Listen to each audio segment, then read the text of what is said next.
नमस्कार। अब मैं आपको पाकिस्तान की मिस इन्फॉर्मेशन कैंपेन के बारे में अवगत कराऊंगी।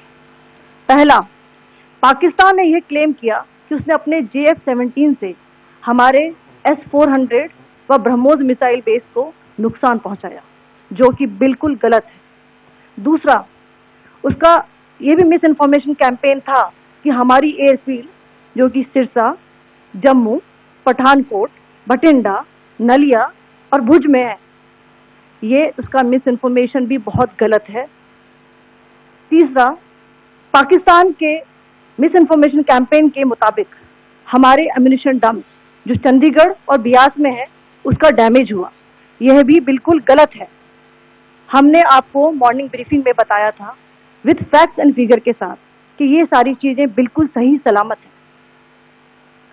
अब मैं आपको बताना चाहती हूँ कि पाकिस्तान के एक प्रेस कॉन्फ्रेंस में ये बात की गई थी कि उनके सीनियर मिलिट्री ऑफिसर्स, जो कि पूरी तरह से ये भ्रामक है और तथ्यों से दूर है, कि पाकिस्तान की ओर से ये झूठा आरोप भी लगाया जा रहा है कि भारतीय सेना ने मस्जिदों को नुकसान पहुंचाया।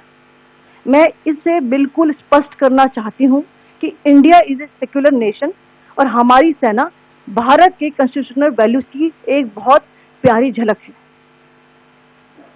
इंडियन आर्म फोर्सेस ने पाकिस्तान को बहुत भारी नुकसान पहुंचाया, उनके मिलिट्री इंफ्रास्ट्रक्चर्स को, चाहे वो लैंड एसेट्स हो या फिर उनके एयर एसेट्स।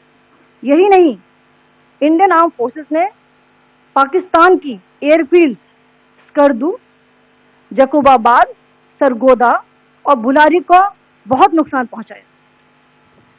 इसके अलावा पाकिस्तान के air defence system, radar system, उनको भी एयर स्पेस में अनटेनेबल किया। यह भी बताना चाहती हूं कि लाइन ऑफ कंट्रोल के पास पाकिस्तान के command and control, logistic installation और उनके मिलिट्री इंफ्रास्ट्रक्चर, मिलिट्री पर्सनल का इतना भारी नुकसान हुआ कि पाकिस्तान की ऑफेंसिव व डिफेंसिव कैपेबिलिटी को नष्ट कर दिया गया। अंत में मैं फिर से ये बात दोहराना चाहूंगी, इंडियन आर्म फोर्सेस पूरी तरह से तैयार है, सतर्क है और भारत की संप्रभुता और अखंडता की रक्षा के लिए पूरी तरह से कमिटेड है। धन्यवाद। जय हिंद।